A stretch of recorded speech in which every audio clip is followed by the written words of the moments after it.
Ahoj priatelia, ja vás vítam pri výklade s názvom Čo mi má byť odhalené. Tento výklad je nadčasový výklad, čiže kedykoľvek sa prekliknete k tomuto výkladu, bude pre vás práve aktuálny a práve platný, hoď by to malo byť o rok neskôr. Tento výklad sa bude skladať z dvoch balíčkov. Pod prvým balíčkom je karta tajomstvo. Pod druhým balíčkom je karta sen. Môžete si vybrať prvý či druhý balíček alebo oba balíčky. Či už je to podľa úvodných kariet alebo podľa časovej stopy, ktorú si nájdete v popise videa. Vyberáme intuitívne.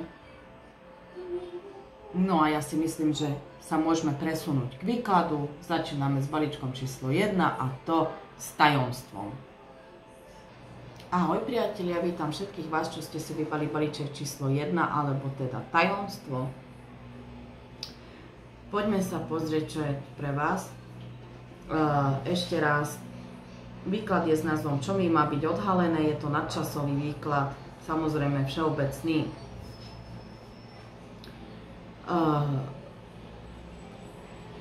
Máte načrieť do svojej hĺbky, svojho podvedomia, svojho vedomia, a mali by ste sa zbaviť svojich vlastných démonov, nakoľko sa vám dejú veci, ktoré vám zahalujú akoby vašu realitu, v ktorej sa nachádzate. Možno sa pokúšate tú svoju realitu si v podvedomí premeniť, alebo skôr by som povedala, že snažíte sa to, čo sa okolo vás deje, alebo okolo vás deje, si skresľovať, áno, ako keby ste mali ružové okuliare.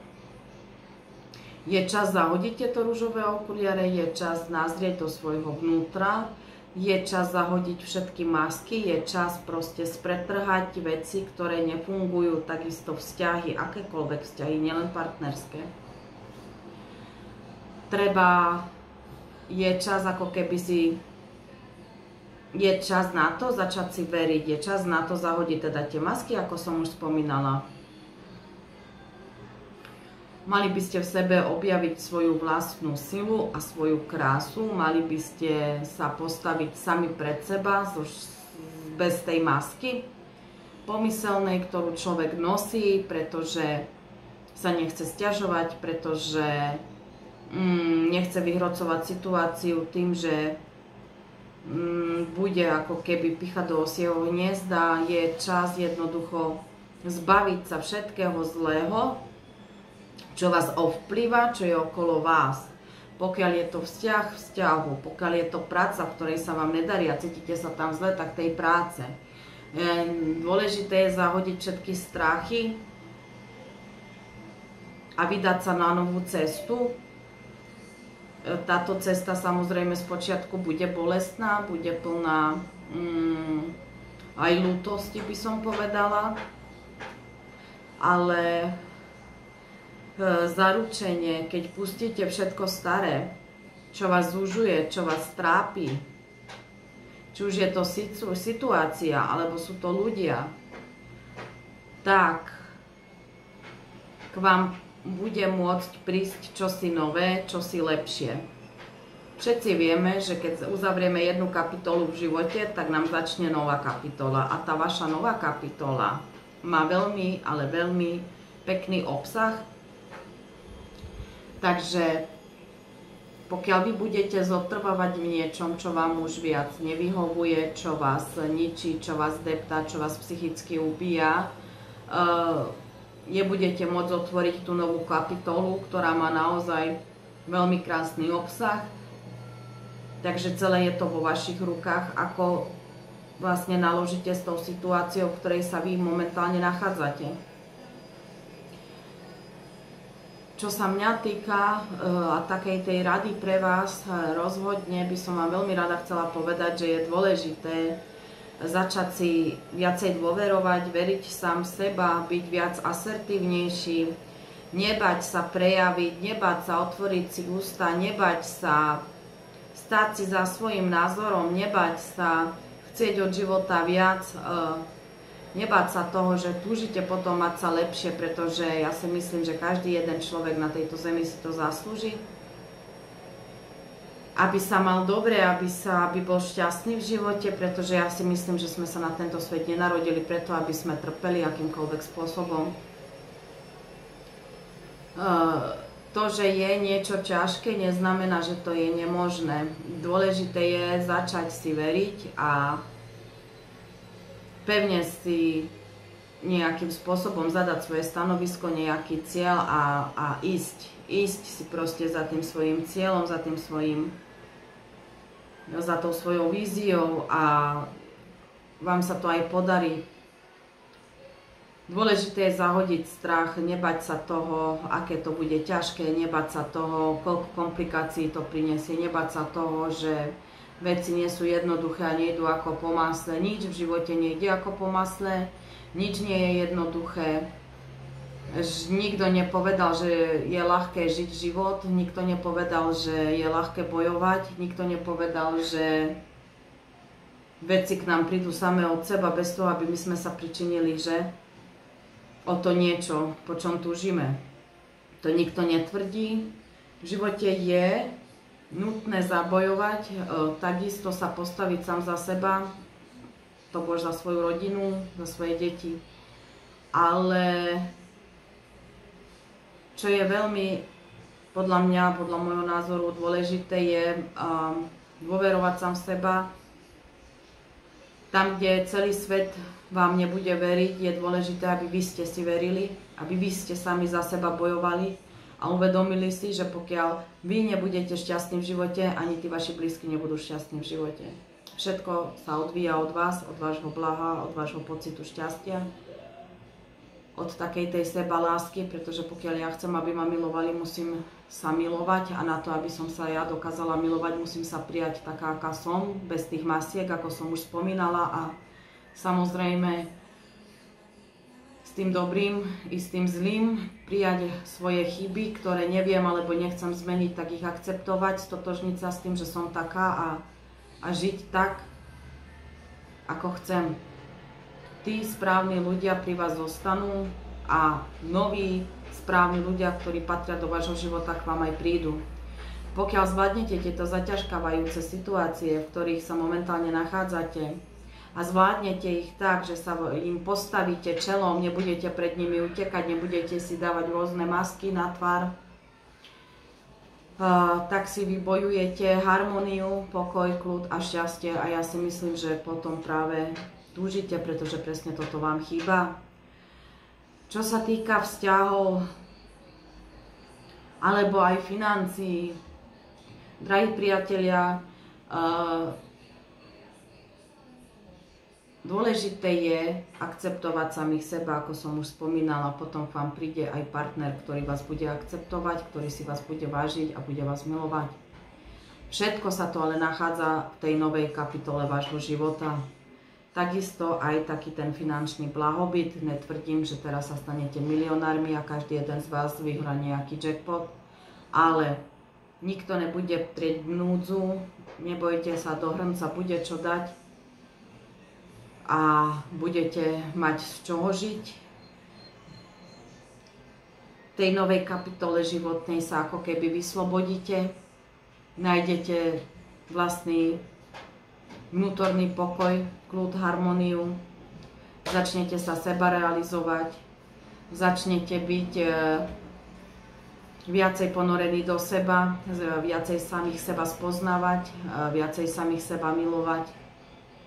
A tam prichádza i to nové, i to krásne, a to je ten vzťah, alebo teda pre iných, alebo pre niektorých z vás partnerský vzťah, alebo vzťah ako keby k financiám, ako keby k sebe vy a financie nájdete nejakú spoločnú cestu, začnete nejakým spôsobom spolupracovať, že tie peniaze od vás nebudú len odchádzať, ale aj prichádzať a zostávať hlavne pri vás.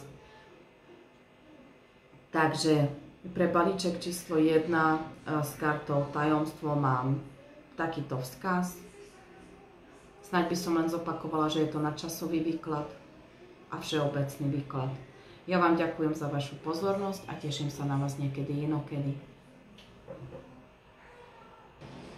Ahoj priatelia, vítam vás pri balíčku číslo 2 pod úvodnou kartou Sen. Jedná sa o nadčasový výklad s názvom Čo mi má byť odhalené.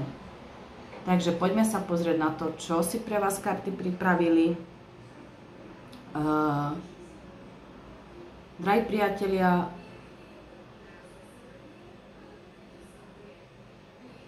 treba nájsť vo svojom vnútri svetlo. Takú tú pomyselnú iskru, ktorá vám pripomenie, kde je váš domov. Ktorá vás vráti do obdobia, kde ste sa cítili byť šťastní, do obdobia, kde ste dokázali snívať. Možno to bolo obdobie, kedy ste boli deťmi, kde ste si predstavovali, kde ste si vizualizovali svoju budúcnosť. Stanem sa tým alebo oným. Budem sa venovať tomu či onomu. Budem mať taký či onaký život. Takisto je dosť možné, že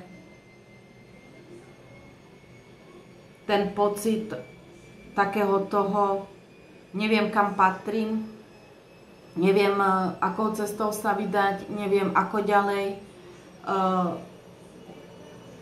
Takisto ten počiatok tohto pocitu sa nachádza v tom vašom vnútri, kde tým svetlom, tou pomyselnou iskrou si môžete posvietiť na tú cestu do toho svojho vnútra, nájsť ten počiatok a vyriešiť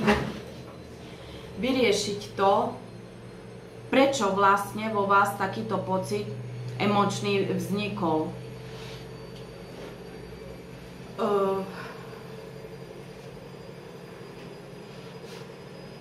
Máte v sebe tú moc ukončiť akékoľvek vaše trápenie. Tento výklad sa týka niekoho, kto si veľmi zúfa, kto sa nedokáže vyrovnať buď to so svojou prítomnosťou, alebo so svojou minulosťou. A to nie je o tom, že teraz sa snažím trafiť do čierneho, že bude to prítomnosť alebo minulosť, pretože daný problém, ktorý vás najviac ťaží, ktorý ste sa snažili pochovať, alebo príčina tohto problému, ktorú ste sa vy snažili už dávno pochovať, tkvie v minulosti. Lenže to, čo vy ste si mysleli, že je dávno pochované, nie je pochované, pretože teraz v tejto prítomnosti sa ukazuje, že niektoré miesta vo vašom vnútri vás veľmi bolia. Áno, prihodili sa vám v živote určité veci, ktoré vám tieto nepríjemné pocity z minulosti znova obnovili. No a vy prichádzate na to, že tú minulosť asi nemám úplne vysporiadanú a ukazuje sa mi to hľa tuto v prítomnosti. Takže je dôležité vziať ten život do vlastných rúk, urobiť určitú inováciu vo svojom živote, stať sa ochráncom samého seba, svojho blaha, svojho vnútorného naplnenia, svojho šťastia.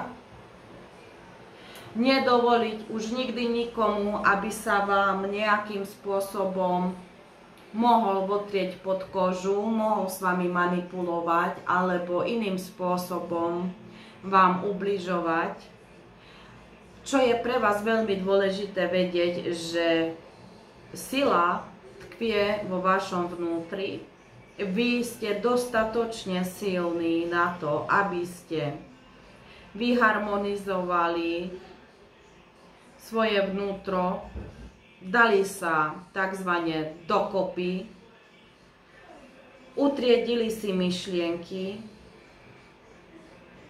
mali čistú myseľ a mohli sa postaviť do čela vo svojom vlastnom živote ako kráľovna, pochovať každého, samozrejme v úvodzovkách pochovať každého a všetko, čo vám kedy ublížilo, pomyselne však, a stať sa, ako som už vravila, tou kráľovnou, vziať život do vlastných rúk, začať si riadiť život sám, sama, uprednostniť pred každým najprv sama seba